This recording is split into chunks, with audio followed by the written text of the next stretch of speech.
El tema de hoy en la mañana se llama así, aliento de Dios para los que le sirven.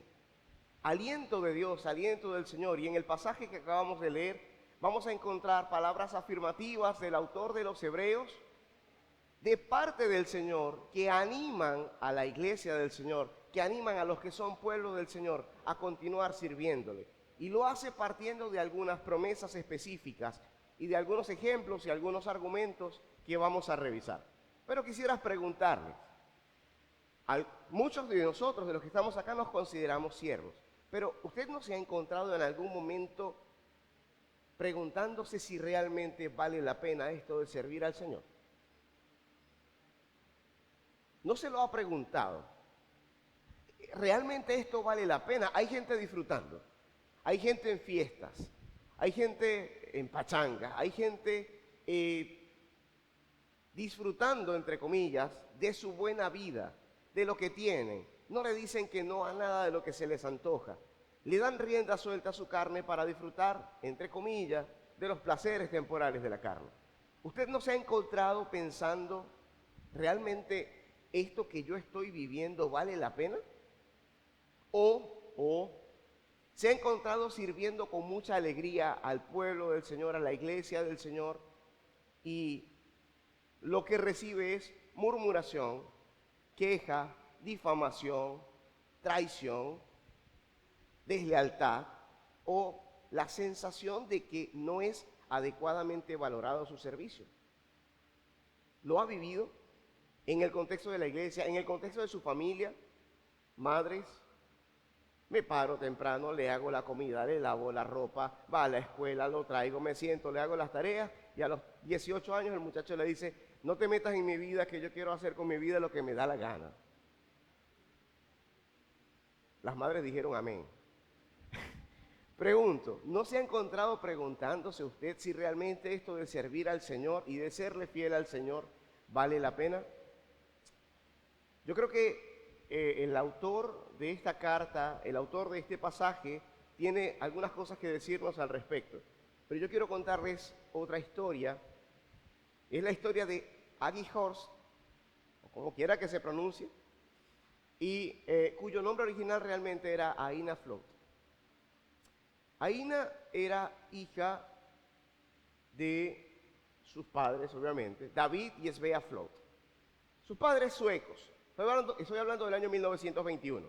David y Svea tenían un hijo de 2 años y decidieron, junto a otra familia, la familia Eriksson, con la cual servían al Señor en Suecia, decidieron emprender un viaje misionero hacia el África, porque ellos querían proclamar el Evangelio y conquistar África para Cristo. Año 1921, estas familias salen, pasan por una estación misionera, ingresan a la República del Congo y empiezan a caminar. Empiezan a visitar aldeas intentando presentar el Evangelio, y una aldea era más hostil que otra a siquiera el contacto. Ellos, 2 parejas blancas viviendo entre comunidades africanas, la percepción que tenían, la cosmovisión de las comunidades africanas, les hacía pensar que si estas personas blancas ingresaban a la comunidad, los dioses de ellos se iban a molestar. Y entonces ellos iban a acarrear maldiciones. Cada comunidad fue más hostil que la otra. Al final decidieron llegar a la cima de una montaña, estaban ya agotados, estaban ya hambrientos y sabían que de ahí no iban a poder seguir avanzando, y allí decidieron establecerse. Esta última comunidad, les digo, era tan hostil que incluso el cacique, por decirlo de alguna manera, el jefe de la aldea, le prohibió a la comunidad tener cualquier forma de contacto con David y Svea y con la familia Eriksson. Y solo le permitían a uno de los niños de la comunidad ir a venderles pollo y huevos una vez a la semana. Imagínense, salgo con la intención de servir al Señor, toda la comunidad me rechaza y solo una vez a la semana puedo comprar provisión. Era esta la inquietud. La familia Eriksson y la familia Flood empiezan a ver el asunto como más complicado de lo que es. Sin embargo, Svea, la esposa de David, encontró que ella decía, si no puedo ganar a toda la comunidad, al menos al niño, le voy a presentar el Evangelio. Y le mostraba afecto, le mostraba cariño, se acercaba, conversaba con él. Un día la familia Erickson vio a Svea guiando en una oración de arrepentimiento al niño. Ok, hasta allí, eso fue todo el fruto que ellos alcanzaron a ver. Pasado cierto tiempo, se agota la familia Erickson y deciden retirarse del campo misionero y quedan solamente los Float. Quedando ellos allí, Svea queda embarazada. Esa es una zona endémica para malaria, para paludismo. Y al final del embarazo, Svea se contagia de malaria. Está sumamente débil, el niño comunica en la aldea lo que está ocurriendo y el jefe autoriza a una comadrona para que vaya a ayudar en el parto a Svea. Asiste en el parto, ella está muy débil, alcanza a susurrar que por favor le pongan como nombre Ain, que era un nombre común en su comunidad, y 17 días después fallece. David Float se encuentra entonces en la cima de una montaña, en medio de una comunidad que le rechaza, abandonado por la familia Erickson, que decidió volver a la estación misionera, con un bebé que ya tendría 2, 3 años y con una bebé de 17 días teniendo que enterrar a su esposa. Siervos del Señor. David se siente traicionado por el Señor, abandonado por el Señor. Se regresa a la estación misionera, entiende que en Suecia, en su país de origen, no iba a tener quien cuidara de la niña. Los Erickson no habían tenido hijos y él decidió ofrecerles la adopción de Aina a la familia Erickson. La familia Erickson la tomó y él regresa a Suecia y nunca más quiso saber nada del Señor, del Evangelio, de la iglesia, de las misiones. Nunca más. Para él Dios lo había abandonado. Aina se queda en la estación misionera con los Erickson. Casi un año después, la misma comunidad envenena a la familia Erickson. Murió el esposo y al día siguiente su señora. Aina otra vez es huérfana, doblemente huérfana. Una tercera familia decide adoptar a Aina, una familia norteamericana. La niña, hija de padres suecos, nacida en el Congo, la familia adoptiva norteamericana decidieron, para evitar problemas de documentación, regresar a Estados Unidos. Y allí la tuvieron en Minneapolis y allí se crió con ellos. O sea, ellos no volvieron. Esta familia ya no vuelve al campo misionero, sino que se quedan pastoreando en Minneapolis y ella pasa a ser parte de esa familia. Por bendición de Dios, crece en medio de esta familia cristiana, ingresa a un instituto bíblico, allí conoce a su prometido, deciden casarse y empiezan a servir al Señor. Misericordia de Dios con Aina, que después de vivir 2 duelos de ese tipo y toda la sensación, ella describe después en su biografía que ella la conocían como la niña sin país, doblemente huérfana, la hija de la mujer que murió en la montaña en África. Ella vivió con esa etiqueta y ella cuenta que colocaba un mapamundi y colocaba juguetes. Ella que soñaba que tenía 3 hermanos y una hermana y colocaba jugueticos y con los juguetes intentaba localizar a sus hermanos. Deciden casarse, están sirviendo al Señor y un día llega a su buzón una revista. Al buzón, estamos hablando del año 1930, 40, pensemos en la forma de comunicación de antes. Llega una revista a su buzón, a su casa, ella no tiene ni idea de cómo llega, pero es una revista sueca. Y está revisando un artículo y consigue una foto. Y la foto es una tumba blanca que dice Svea Float. Y ella se acordó que ese era el nombre de su mamá. Busca a un profesor sueco de la universidad y el profesor le explica. Le dice, mira, ve, este artículo lo que está narrando es de una pareja de misioneros que fueron a esta comunidad, predicaron el evangelio, la señora murió allí, el señor abandona el campo y ahí está la tumba. Ellos le predicaron el evangelio a un niño y ese niño, en la medida que fue creciendo, pidió autorización al jefe de la aldea, creó una escuela, evangelizó a los niños, luego a los padres de los niños y ahora el jefe de la aldea también servía al Señor. 600 personas de esa comunidad servían al Señor. Pero David no lo sabía. David se sintió abandonado por el Señor y se había ido. Svea en ese momento se está enterando del fruto del sacrificio que el Señor a través de sus padres hicieron allí. en la República del Congo.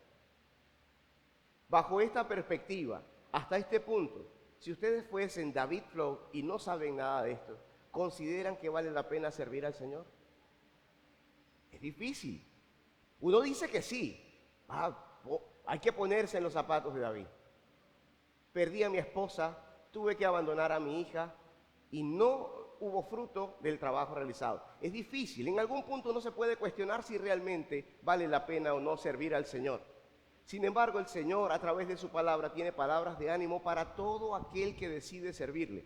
No solamente a los pastores, a cada miembro, a cada hermano de la iglesia, a quien el Señor ha dotado con talentos y dones. El Señor tiene palabras de ánimo para decir, sí vale la pena servir. Sí vale la pena servir a Cristo. Hoy lo cantábamos. Cuando estemos en gloria, en presencia de nuestro Redentor, a una voz, la historia diremos del gran vencedor. Sí vale la pena servir al Señor. Y vamos a ver lo que dice el Señor a través de su palabra.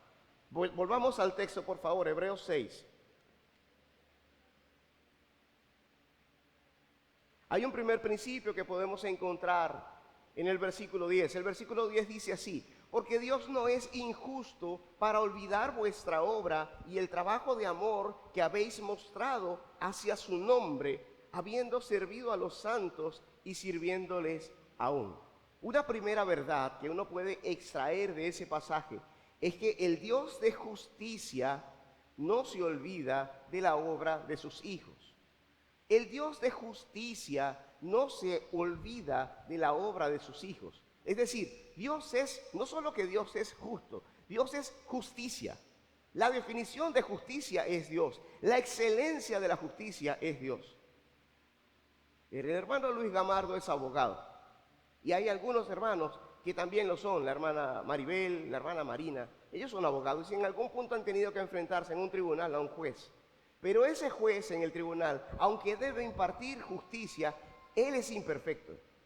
Pero nuestro Dios no. Él es perfecto. Nuestro Dios es el juez justo. Como lo vimos en la obra de teatro que tuvimos la oportunidad de presenciar en diciembre. El Señor es el juez justo y Él juzgará al final todas las cosas. La línea que marca lo que es justo y lo que es injusto es lo que Él enseña. Lo que Él enseña es verdad y eso es justicia. Lo que Él dice que está mal, eso está mal, eso es mentira, eso es injusticia. Dios es la perfección de la justicia. Y ese Dios no se olvida de la obra de sus hijos. Ahora, aquí hay que hacer una aclaratoria. No es que como yo trabajé, Dios me tiene que pagar. Dios me tiene que recompensar porque yo soy el centro del asunto y sin mí Dios no hubiese podido hacer todo lo que hizo. Eso no es así. ¿Se acuerdan de Esther? ¿Se acuerdan de Mardoqueo diciéndole a Esther: Esther, tal vez para esta hora el Señor te ha puesto aquí? Y Esther temblorosa y Mardoqueo diciéndole: si tú no haces lo que tienes que hacer, igual la salvación vendrá para los judíos, pero tú y tu casa no recibirán la bendición. El punto es que Dios va a ejecutar su obra. Dios va a hacer aquello que se ha determinado a hacer. Ahora, a todo aquel que le obedece, Dios le va a recompensar justamente, generosamente, con gracia, con misericordia, porque Él es bueno, porque Él es justo, porque Él es misericordioso. Porque si nosotros somos del Señor, es porque Jesucristo con su sangre pagó el precio de compra nuestro. Y Dios, el Padre, no va a ser injusto con el Hijo, de manera que el sacrificio del Hijo no valga la pena. ¿Se entiende? A ver, Dios es fiel con nosotros y Dios es fiel consigo mismo. Si Él dio su vida por nosotros para hacernos propiedad de Él, Dios no va a ser injusto consigo mismo para abandonarnos. Dios está comprometido consigo mismo a amarnos. Dios está comprometido con nosotros a amarnos, porque nuestro valor depende del valor que Él nos ha dado, y es su propia vida, es su propia sangre. ¿Me explico con esto? Entonces, el Dios de justicia no se va a olvidar de nosotros. Usted puede abrir su Biblia y puede buscar Isaías 49, 15 y 16.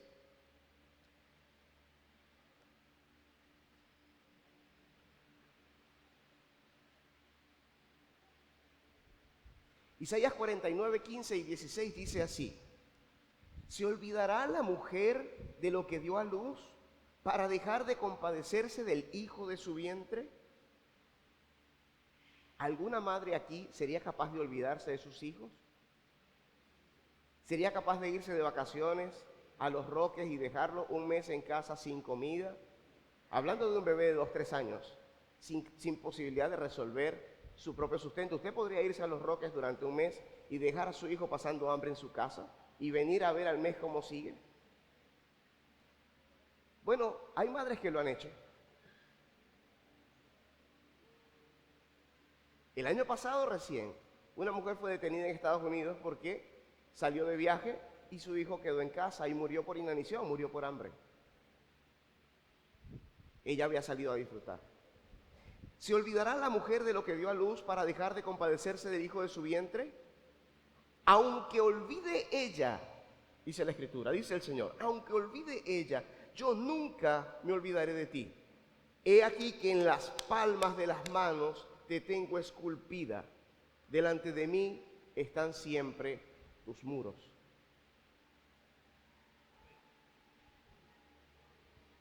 En las manos del Señor, del cuerpo del Señor, quedaron los orificios de los clavos que le traspasaron por amor de usted y por amor a mí.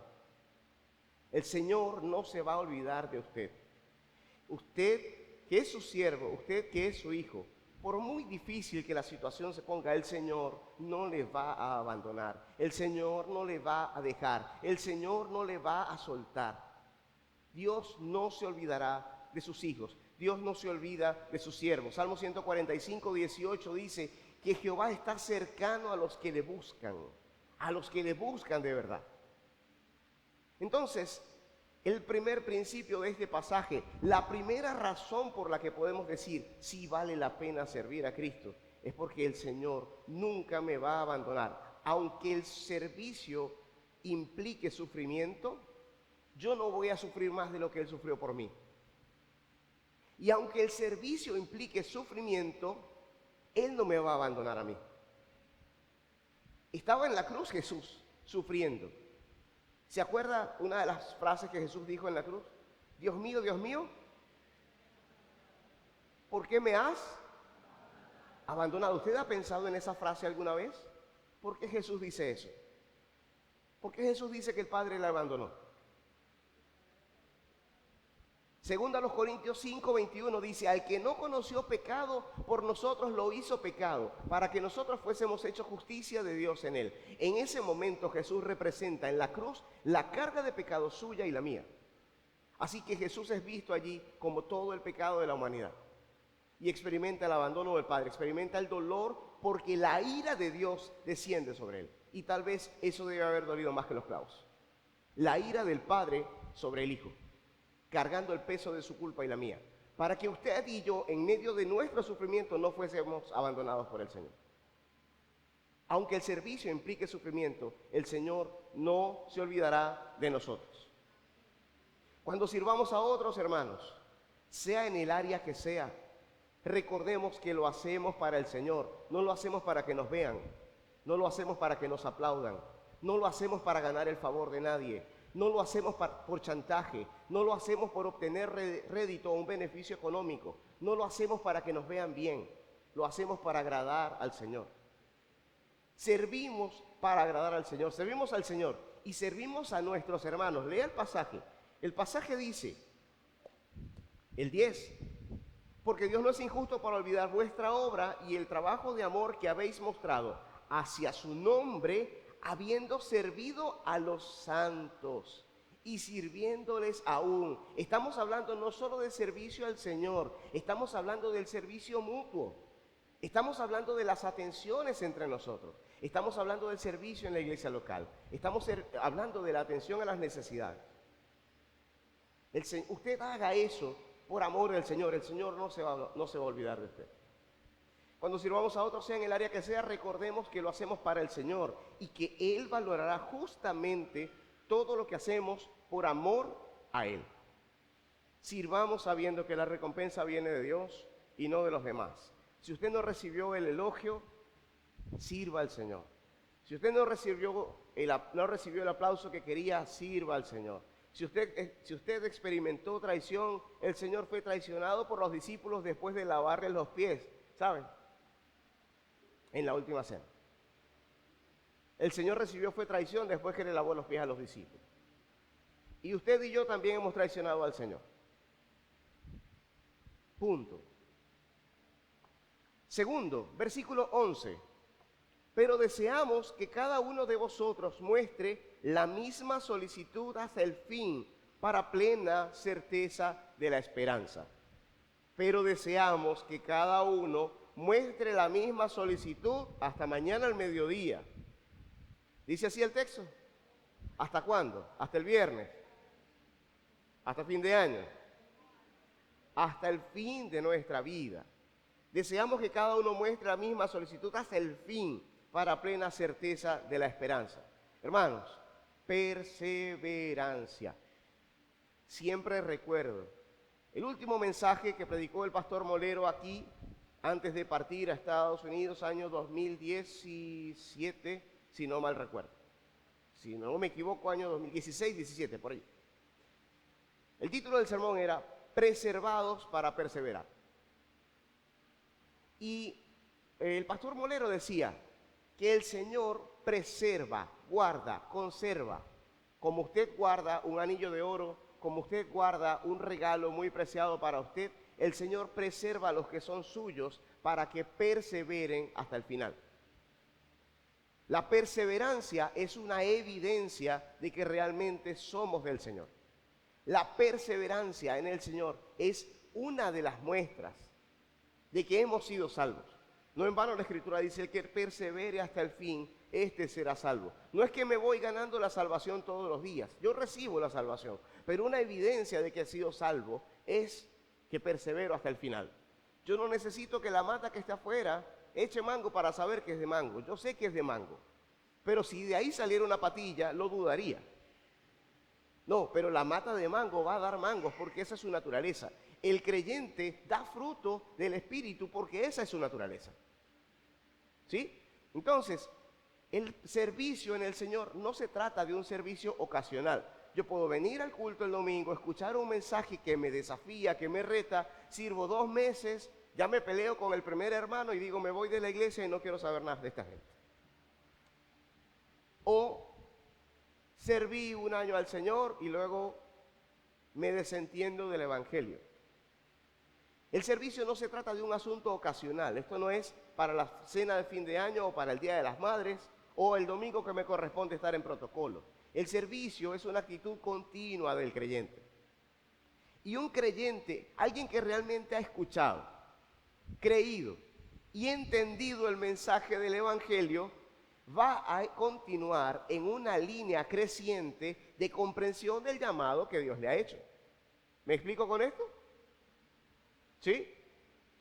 Un creyente, alguien que realmente ha entendido el mensaje del Evangelio, de manera diaria va a ir experimentando cómo Dios va a ir iluminando su mente y guiando su corazón a comprender cuán grande es el amor de Dios. Apóstol Juan, Primera de Juan capítulo 3, versículo 1 dice: mirad cuán amor nos ha dado el Padre al hacernos llamados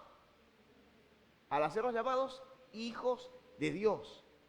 Es una expresión incluso de asombro de Juan. Cuán grande es el amor con el que el Señor nos ha amado, para llamarnos hijos de Dios a pesar de lo que somos, a pesar de cómo somos. Un creyente, alguien que realmente comprende el Evangelio, de manera continua va a ir creciendo en cuanto a la necesidad que tiene de convertirse en un siervo del Señor. No es solamente que Él me salvó y ya no voy al infierno, es que me salvó para que yo sea su siervo. Y entonces de aquí en adelante yo quiero vivir cada día de mi vida para hacer su voluntad, para darlo a conocer, para que otros también le sirvan como ahora yo le sirvo. No puedo pretender quedarme de manera egoísta con lo que aprendí y recibí del Evangelio. Necesito compartirlo. Necesito decir: hermanos, estoy aquí para servir. ¿En qué puedo ayudar? Necesito estar atento a las necesidades de mis hermanos. Necesito decir, hermanos, ¿cómo puedo ayudar aquí en la iglesia? No solamente identificar lo que hay que mejorar, es cómo puedo yo participar de esto. ¿Cómo puedo decir, pastor, hermano, acercarse a alguien, hermano, tengo una inquietud porque noto que aquí podemos avanzar? Y yo creo que una alternativa puede ser, yo me pongo a la orden. O dígame usted, hermano, pastor, ¿en qué puedo ayudar? En mi casa, alrededor de mi comunidad, vivimos 4 o 5 hermanos y no hay una célula cerca para nosotros. Mi casa está a la orden. ¿Quién me puede acompañar? En mi trabajo, en la universidad, muchachos, en la universidad, mis compañeros de clase no conocen al Señor. ¿Cómo podemos organizar una actividad evangelística en la propia universidad para que mis compañeros conozcan al Dios que yo he conocido?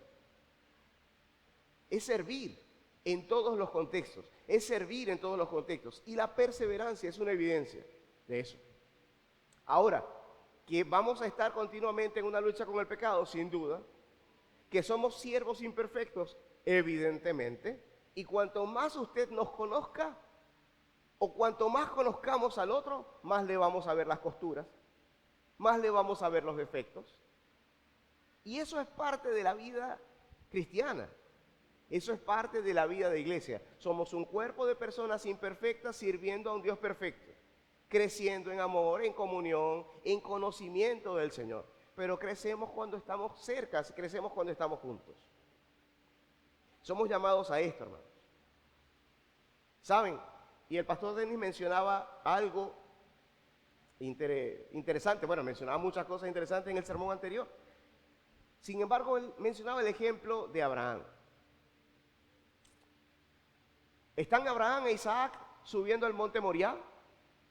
Isaac saca la cuenta, hace inventario y le dice a Abraham, papá, estoy revisando, tenemos la leña, tenemos todo lo necesario para el altar. Pequeño detalle, nos falta una cosita. ¿Y el animal que vamos a sacrificar? ¿Qué responde Abraham? ¿Qué dice? ¿Cuáles son las palabras de Abraham? Dios se proveerá a sí mismo del animal para el sacrificio. Dios se proveerá a sí mismo del animal para el sacrificio. Y cuando Abraham está a punto de sacrificar a su hijo, después de conversar y explicarle, mira, la verdad es que el Señor me pidió que te sacrificara. Ese lugar es difícil. Pregúntense, vamos a seguir preguntándonos. ¿Ustedes se han puesto a imaginar ese escenario? ¿Ustedes allí? ¿Qué posición es más difícil? ¿Abraham teniendo que sacrificar al hijo o Isaac sabiendo que él es la ofrenda? ¿Qué posición es más difícil? ¿En cuál de las dos hubiese querido estar usted? En ninguna de las dos seguramente. Yo no hubiese querido estar en ninguna, la verdad. Sin embargo, el Señor permite que Abraham avance hasta el puntico antes de sacrificarlo. ¿Dios sabía que Abraham estaba dispuesto a sacrificarlo? ¿Dios lo sabía antes del sacrificio? ¿Antes de todo esto? ¿Dios sabía todas las cosas? ¿Quién necesitaba hacer el sacrificio? Abraham. Abraham, es en el corazón de Abraham donde yo tengo que elegir. Es en el corazón de Abraham donde se tiene que elegir. ¿Quién va primero? ¿El hijo que siempre tuve o el Dios que me lo dio? ¿Quién está primero? ¿Quién ocupa el primer lugar de mi vida? ¿Es el Señor o es Isaac? Es Isaac el que tiene que sacrificar. Es Abraham, perdón, el que tiene que hacer el sacrificio. El servicio implica sacrificio, implica renuncia. Muchas veces implica la renuncia de aquello que más amo por el Dios que me amó primero. La perseverancia es una evidencia de tu esperanza. Hermanos, en medio de las pruebas, que nuestro servicio sea movido por la fe en el Señor, más allá de lo que vemos o sentimos. Seamos fieles en nuestro servicio al Señor, más allá de lo que vemos en Él, o más allá de lo que vemos, ¿no? Porque es que Él es quien llama, y Él es quien sostiene su obra. Abraham dijo, el Señor se proveerá a sí mismo de un cordero para el sacrificio. Y cuando el Señor detuvo la mano de Abraham, estaba indirectamente diciendo, no eres tú el que va a sacrificar a su hijo, soy yo el que va a sacrificar a mi hijo por amor de ti, por amor de los que me van a conocer. Y cuando Juan el Bautista lo vio venir, bautizando en el Jordán, ¿qué dijo? Juan 1:29, he aquí el Cordero de Dios que quita el pecado del mundo. ¿Se proveyó o no se proveyó Dios a sí mismo del Cordero para el sacrificio? Sí, del Cordero perfecto, del que quita tus pecados y los míos. Tercer principio, versículo 12. A fin de que no os hagáis perezosos, sino imitadores de aquellos que por la fe y la paciencia heredan las promesas. Hermanos, un siervo que cree en su Señor es un siervo que es paciente, pero al mismo tiempo diligente. Si usted cree en el Señor, usted es paciente para esperar en el Señor, pero diligente para hacer lo que Él manda. ¿Se acuerda de las parábolas de los talentos? Un hombre tenía siervos, decide llamar a 3, a uno le da 5, al otro le da 2, a uno le da 1. El que tiene 5, ¿qué hizo? Los multiplicó. El que tiene 2, ¿qué hizo? Los multiplicó. El que tuvo 1, ¿qué hizo? Lo enterró. Y su argumento es un poco incoherente. Señores, que tuve miedo y escondí mi talento. Si me hubieras conocido, si hubieras creído que yo soy quien dices que soy, hubieras obedecido y hubieras multiplicado lo que yo te di. Y ahora, ¿qué hizo el Señor con ese? Le quitó lo que había dado y lo castigó, lo desechó. Y a él, lo que él le había quitado se lo dio a uno de los que se había multiplicado. El punto es, un siervo del Señor es alguien que cree en el Señor, que lo conoce, que sabe quién es Dios, que conoce de la soberanía, de la justicia, de la santidad de Dios, del amor de Dios, de la fidelidad de Dios, de la misericordia de Dios. Y como lo conoce, le obedece. Como conozco al Señor, le quiero obedecer, porque nadie, siendo tan santo, va a amar a alguien tan pecador como yo. Porque nadie, siendo tan justo, va a mostrar tanta misericordia a un pecador como yo. Y porque alguien, siendo tan fiel, porque no hay otro, mejor dicho, es asombroso que Dios, siendo tan fiel, muestre fidelidad a nosotros que somos tan infieles. Cuando yo conozco al Señor, admiro al Señor. Y cuando admiro al Señor, deseo servirle porque no puedo hacer otra cosa. Me brota, me consume el hecho de querer servir. Y cuando hablo de me consume, no estoy hablando de mí, estoy hablando de cualquiera de nosotros. Estoy diciendo, cualquiera de nosotros que conozca al Señor, deseará servir al Señor hasta su último suspiro. ¿Sí? La fe en el Señor provee esperanza y ánimo al siervo del Señor. Conocer al Señor provee esperanza y ánimo. Este mismo autor, unos capítulos más adelante, en el capítulo 11, va a describir cómo por la fe muchas personas obedecieron al Señor, y el capítulo 11 termina diciendo que ellos creyeron al Señor. Fíjense, lo voy a leer. 11:39. Y todos estos, aunque alcanzaron buen testimonio mediante la fe, estoy en Hebreos 11:39, todos estos héroes de los que acabo de hablar, aunque alcanzaron buen testimonio mediante la fe, no recibieron lo prometido, proveyendo Dios alguna cosa mejor para ¿quiénes? Para nosotros en este tiempo, para que no fuesen ellos, esos héroes, perfeccionados antes de nosotros.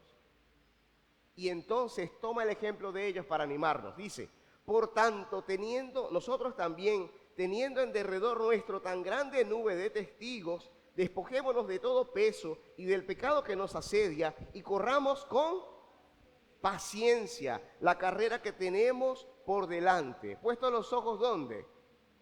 En Jesús, el autor y consumador de la fe.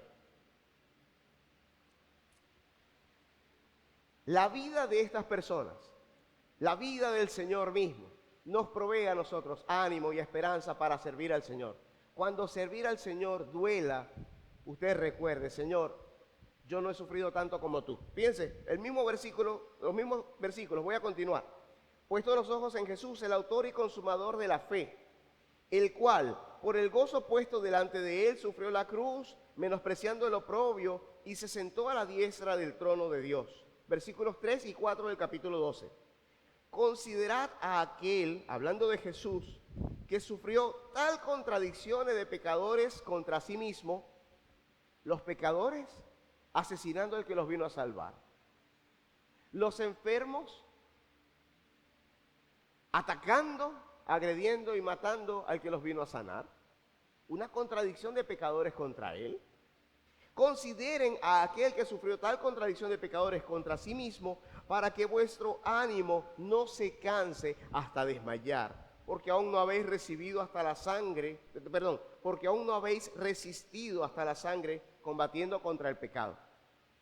Es decir, nosotros sufrimos, pero nuestro sufrimiento no se compara con el del Señor. Que la vida de estos héroes de la fe sea de ánimo para nosotros. Que la vida derramada del Señor, la sangre de Jesús derramada en la cruz por nosotros, sea de ánimo para nosotros. En medio de la lucha, ninguna tentación nos sobrevendrá que no sea humana. Pero fiel es Dios, que no os dejará ser tentados más de lo que podáis resistir, sino que dará juntamente con la tentación la salida para que podáis soportar. No hay tentación que no podamos vencer en el Señor. En nuestras fuerzas estamos mal, pero en el Señor recibimos la fuerza para vencer la tentación. No hay sufrimiento que no podamos resistir, porque el Señor nos consuela. Isaías 41:10, no temas porque yo estoy contigo, no desmayes porque yo soy Jehová tu Dios que te esfuerzo. Siempre te ayudaré y siempre te sustentaré con la diestra de mi justicia.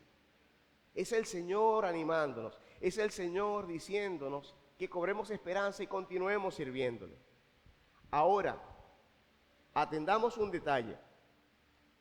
Muchas veces expresamos estar desanimados y argumentamos que el desánimo no nos deja servir. Y en algún punto, hermanos, tendremos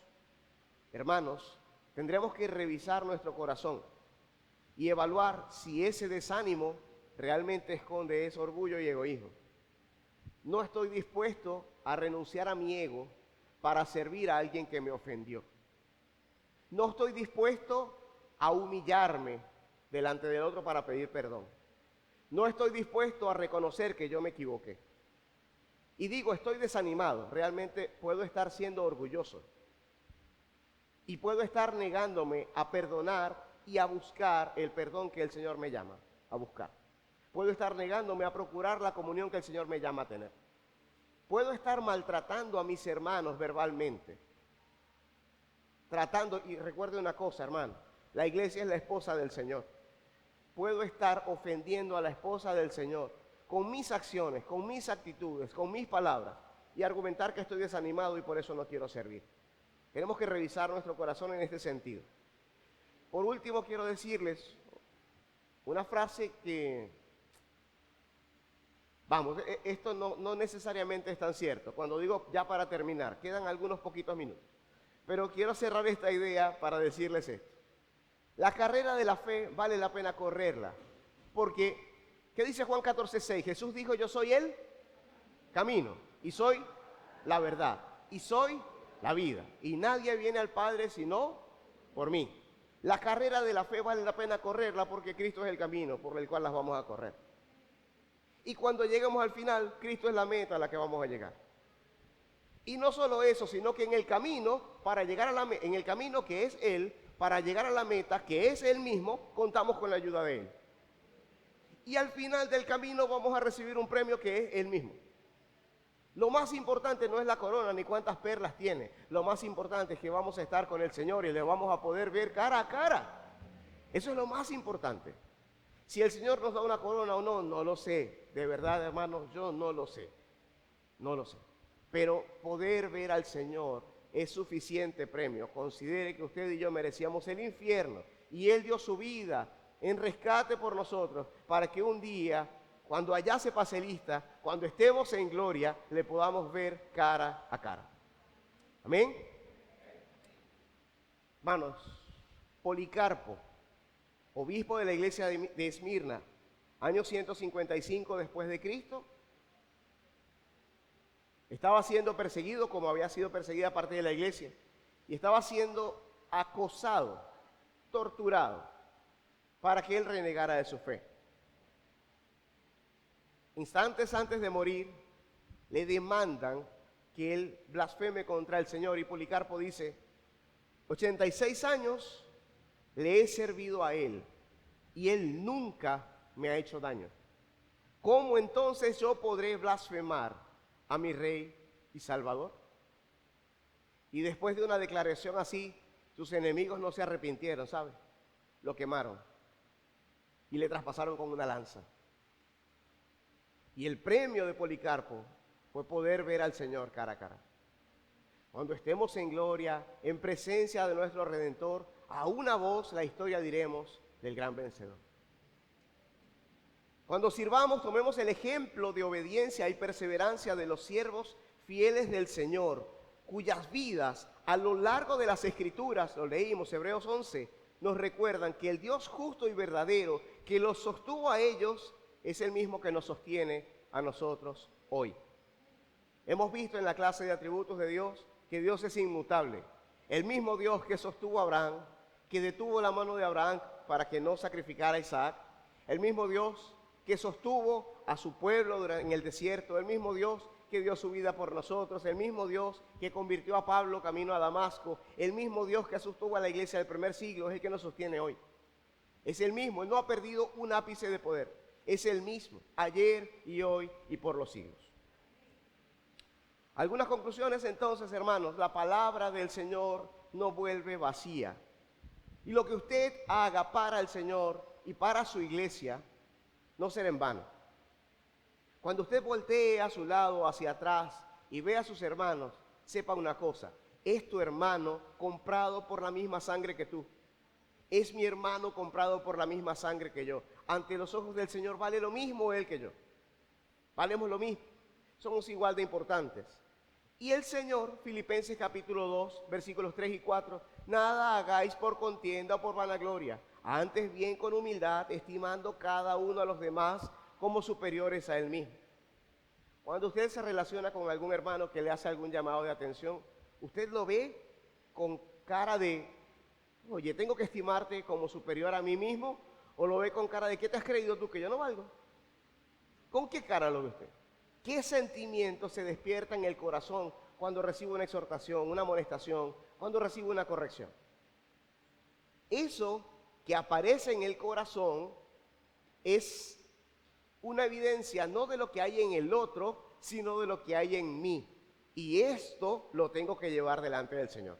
Si de mí brota una respuesta de orgullo, Señor, el problema no está en mi hermano, el orgullo está en mí.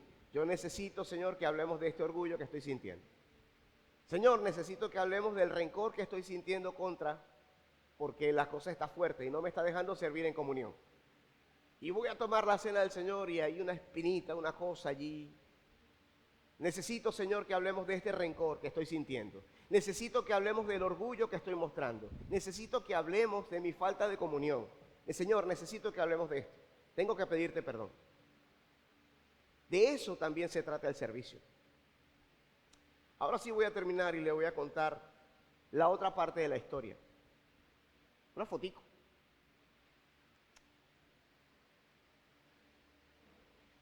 Bueno, no les leí la línea anterior, pero la línea anterior decía, sírvele.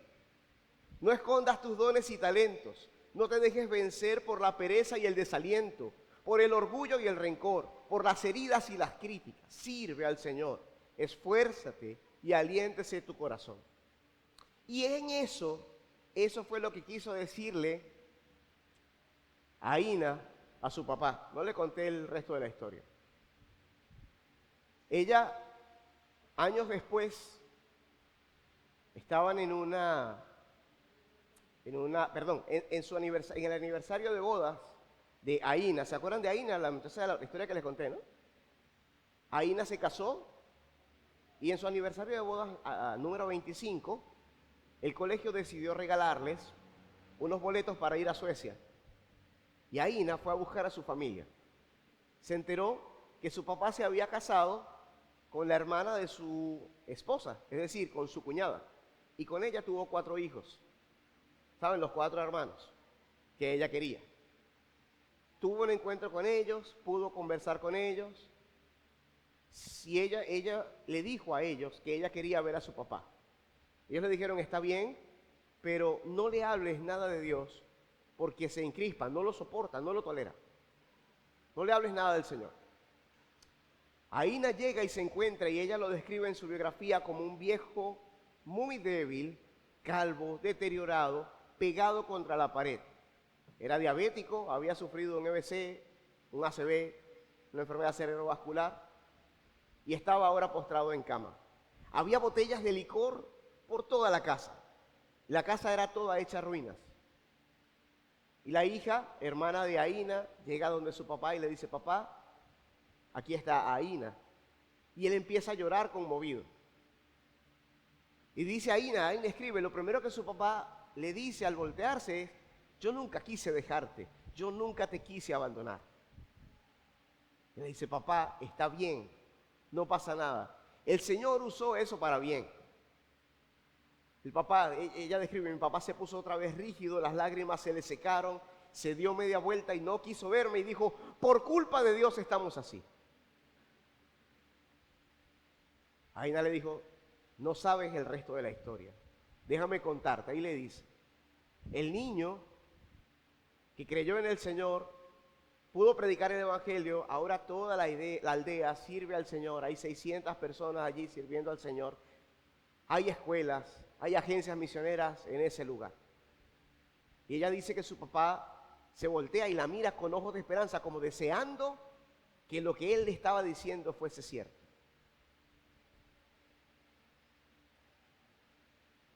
Toda esa tarde estuvieron hablando de lo que el Señor hizo por ella.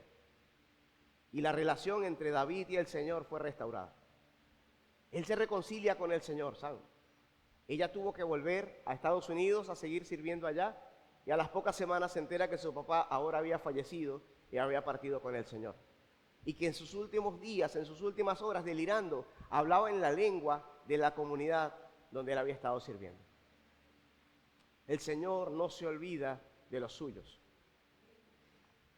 Aína luego está ahora en un congreso misionero en Londres. Y hay hermanos de todas las iglesias, de todas las comunidades predicando. Y hay un hermano que se levanta y dice, oye, esto es lo que está ocurriendo en África. Dice, hay más de 100,000 bautizados, hay más de 32 agencias misioneras, y cuenta todo lo que el Señor está haciendo en África. Y ella al terminar la presentación, se le acerca y le hace varias preguntas acerca del trabajo misionero, y una de esas, oye, yo quería preguntarle también, ¿usted llegó a escuchar alguna vez la historia de David y Svea Float? Y él le dice, sí, yo les vendía pollos y huevos. Él ahora era el presidente de la asociación de iglesias que se habían fundado allí. El niño que había creído en el Señor gracias al trabajo que ellos habían presentado. Él los llevó hasta la comunidad. Decidieron emprender unos meses después el viaje. Y la imagen que ven a la izquierda de ustedes es Svea dándole gracias al Señor en la tumba de su madre. Ella conoció el lugar donde sus papás plantaron la choza y donde ella nació, y el lugar donde fue enterrada su madre. Y ahora estaba ella sirviendo al Señor con alguna de las comunidades. Fue igual de difícil, dice ella, la ruta que para mis padres llegar hasta el sitio, pero ahora me recibían muchas personas con cientos de flores. A ellos los recibió fue el rechazo. El Señor no se olvida de los suyos, y servir al Señor vale la pena.